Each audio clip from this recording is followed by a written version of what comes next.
বেশ লম্বা একটা ছুটি কাটিয়ে আবারও ফিরে এসেছি আমাদের সে চিরচেনা ব্যস্ততম প্রাণের শহরে। আর আজকের ব্লগে আপনাদের সবাইকে স্বাগত জানাচ্ছি আমার এই প্রাণের শহর থেকে।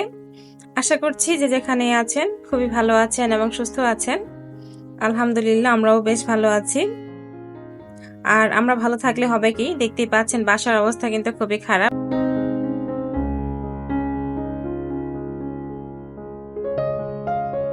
সবকিছুর উপরে ধুলোর বেশ ভালোই আবরণ পড়ে আছে। আর প্রতিদিনই আমি কিছু না কিছু করে একটু একটু করে ক্লিন করছি। আমি এক একদিন এক একটা রুম ডিপ ক্লিন করে নিচ্ছি। তো আজ ভাবলাম যে ড্রয়িং রুমটা আজকে ডিপ ক্লিন করে নিব। এমনিতে দেখা যায় কি, লম্বা একটা ছুটি কাটিয়ে আসার পরে কিন্তু বাসায় এসে যে কোনো কাজেই কিন্তু মন বসানো খুবই কঠিন। তো তাই আমি আর একদিনেই সবকিছু একেবারে করে প্রেশার নিতে চাইনি। তো সেজন্যই এক একদিন এক একটা করে রুম ধরে ধরে পরিষ্কার করে নিচ্ছি। তো আজ ভাবলাম যে ড্রয়িং রুমটা পরিষ্কার করে নেই। আর আজকের ভিডিওটি যদি আপনাদের কাছে ভালো লেগে যায়, অবশ্যই আমার ভিডিওটিতে একটি লাইক দিতে ভুলবেন না। আর এখনো যদি আমার চ্যানেলটিতে সাবস্ক্রাইব করে না থাকেন, তাহলে অবশ্যই আমার চ্যানেলটিকে সাবস্ক্রাইব করে পাশে থাকা বেল বাটনের অল অপশনটি সিলেক্ট করে দিবেন। এতে আমার পরবর্তী ভিডিও নোটিফিকেশনগুলো আপনাদের কাছে পৌঁছে যাবে। আর ইতোমধ্যে যারা কাজগুলো করে দিয়েছেন, আপনাদের সবাইকে জানাচ্ছি অসংখ্য ধন্যবাদ। আর সোফার উপরে যে কভারটা আমি ব্যবহার করি সেগুলো দেখলাম বেশ ধুলো জমে আছে। তো ভাবলাম যে এগুলোকে একটু ক্লিন করে নেই। আর এখানে আমি ডিটারজেন্ট পাউডারের মধ্যে এগুলো কিছুক্ষণ ভিজিয়ে রাখবো এবং তারপরে এগুলোকে ধুয়ে দিব। আর এর মধ্যে কিন্তু আমি আসলে খুব বেশি একটা ব্লগ বানাতে পারিনি বা আপলোড দিতে পারিনি, আপনাদেরকে তো বলেইছি যেহেতু বাড়িতে ছিলাম। আর সব সময় কিন্তু বাড়িতে গেলে ফোনটা হাতে নিয়ে যে ভিডিও করবো সেই ধরনের মেন্টালিটিও থাকে না। আর এছাড়াও আমাদের ওখানে নেটওয়ার্কের যেহেতু প্রবলেম থাকে, সেজন্যই আর ওইভাবে ভিডিও খুব বেশি একটা আপলোড করা হয়নি। যার জন্য আমার চ্যানেলের অবস্থা কিন্তু খুবই খারাপ। ইমপ্রেশন কিন্তু একদমই কমে গিয়েছে। যারা এভাবে ব্লগিং করে তাদের কিন্তু রেগুলারিটি মেনটেন করাটা খুব বেশি ইম্পর্টেন্ট। দেখা যায় মাঝে ইরেগুলার হয়ে গেলে তখন কিন্তু ভিডিওর ভিউটা অনেক কমে যায় এবং ইমপ্রেশনটা অনেক কমে যায়। তো সেটাই হয়েছে আমার সঙ্গে। তো জানি না এটা কবে আবার ঠিক হবে। আর এই তো দেখতেই পেলাম যে এই আর্টিফিশিয়াল যে ফুলগুলো আছে এগুলোর মধ্যে বেশ ধুলো জমে আছে, তাই এগুলোকেও ভাবলাম যে পরিষ্কার করে নেই। আর বাড়ি থেকে আসার পরে আসলে আমার একটা বিষয় মনটা খুবই খারাপ ছিল। আর সেটা হচ্ছে, আপনারা তো দেখেছেন যারা আমার ব্লগ দেখেন রেগুলার, তো আমাদের বারান্দায় কিন্তু টুকটাক কিছু গাছ ছিল। আর যেগুলো বাড়িতে যাওয়ার সময় আমি কিছু পানি একটু বেশি করে দিয়েছিলাম, যাতে করে বেশ কিছুদিন এগুলো পানিটা মাটিটা শুকিয়ে না যায়। আর আমি ভেবেছিলাম হয়তোবা বৃষ্টি হবে, আর বৃষ্টির পানিতেই হয়তোবা গাছগুলো তাজা থাকবে বা ওভাবে শুকিয়ে যাবে না। কিন্তু বাড়ি থেকে আসার পরে যখন আমি দেখলাম, তখন দেখি যে বেশিরভাগ গাছগুলোই মরে গিয়েছে। তো এর জন্য আসলে মনটা খুবই খারাপ ছিল। তো ভেবেছি যে এর মধ্যে আর কোনো গাছ লাগাবো না। আর একদমই কোরবানি ঈদের পরে যখন আমি আসব, বর্ষাকাল দেখে গাছ লাগাবো। আর সেজন্যই আসলে ইচ্ছা হয়নি যে যে বারান্দার ভিডিওটা আপনাদের সঙ্গে শেয়ার করবো বা গাছগুলোর কি অবস্থা সেটার কিন্তু ভিডিও আকার আপনাদের সঙ্গে শেয়ার করার কোনো ইচ্ছেই হয়নি। মনটা এত বেশি খারাপ ছিল।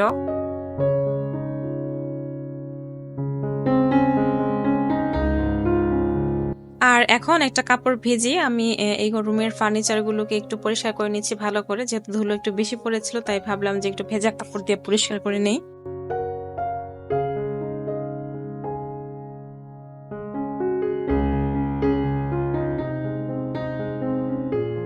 এর মধ্যেই রুমটা ক্লিন করা মোটামুটি হয়ে গিয়েছে। আর এখন আমি বাকি কাজগুলো সেরে নেব, অর্থাৎ আমার দুপুরে রান্না বাড়া। আর আজকে খুবই সিম্পল রান্না বান্না করব। আসলে এখনকার যে ওয়েদার, আসলে এই ওয়েদারের মধ্যে রান্নাঘরে গিয়ে টেকাটা অনেক বেশি কঠিন কাজ। কারণ দেখা যায় কি, ঘরে যেখানে দেখা যাচ্ছে যে 40 ডিগ্রির মতো টেম্পারেচার, সেখানে যদি রান্নাঘরে যাওয়া হয় তাহলে টেম্পারেচারটা কত ডিগ্রি হতে পারে, যারা আসলে প্রতিদিন রান্না বান্না করেন তারাই খুব ভালো ফিল করতে পারেন এটা। তো কয়েকদিন থেকে আমি যেটা করছি আসার পর থেকেই যতটুকু না হলেই না, জাস্ট একটা কোনো রকমের রান্না করে সেই সঙ্গে ভর্তা বা ভাজি এরকম করার চেষ্টা করছি, জাস্ট কোনো রকম খাওয়া চলে যায় এরকম। আমার মনে হয় বেশিরভাগ বাসাতে একই রকম পরিস্থিতি, কারণ আসলে এতটা গরমের মধ্যে রান্না করাটা কিন্তু খুব বেশি কঠিন কাজ হয়ে যাচ্ছে। আর এই তো এখন আমি দুপুরে রান্নাটা বসিয়ে দিয়েছি। আজকে হচ্ছে আমি ডাল রান্না করব।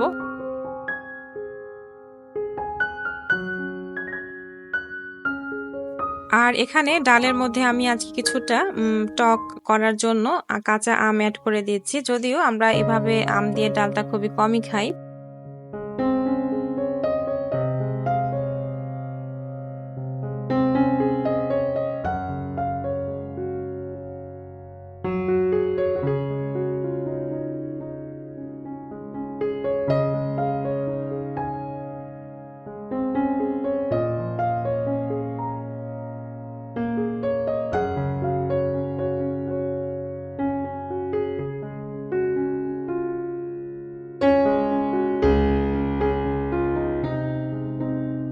আর এখানে মুরগি রান্না করে নিব। আর মুরগি রান্নার জন্য প্রথমে আমি পেঁয়াজগুলোকে একটুখানি ভেজে নিয়েছি এবং তারপরে হচ্ছে মশলাগুলোকে কষিয়ে নিচ্ছি। আর মুরগিও আমি মাংসটা ছোট ছোট টুকরো করে কেটে তারপরে হচ্ছে কিছুটা ভেজে নিয়েছি। আর আজকে হচ্ছে মাংসটা আমি একদমই ঝোল করে রান্না করব না, অনেকটা শুকনো শুকনো করে রান্না করব।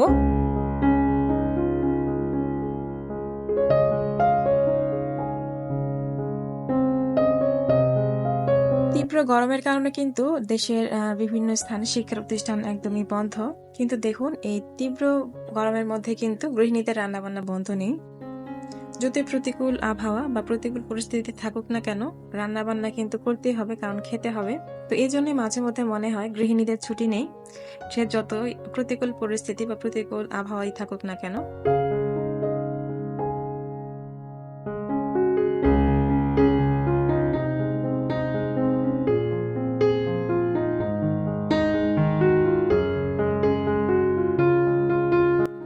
আর দেখতেই পাচ্ছেন এর মধ্যে কিন্তু আমার রান্না প্রায় একদমই শেষের দিকে।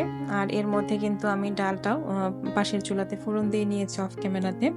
আর মাংস রান্নাটাও প্রায় একদমই শেষের দিকে।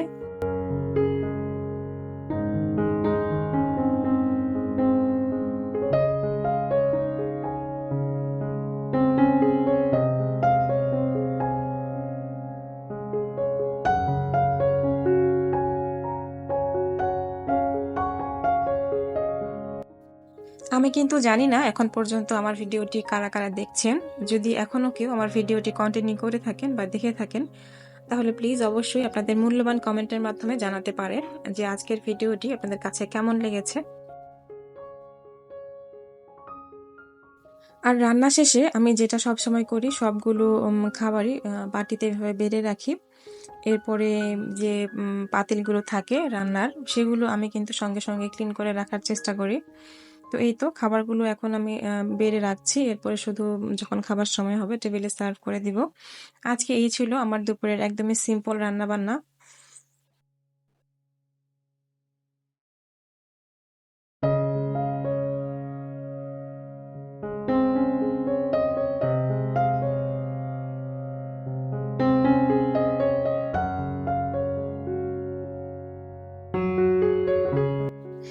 দুপুরের খাওয়া দাওয়া এবং রেস্ট নেওয়া কিন্তু হয়ে গিয়েছে। আর এখন কিন্তু অনেকটাই সন্ধ্যার আগ মুহূর্ত।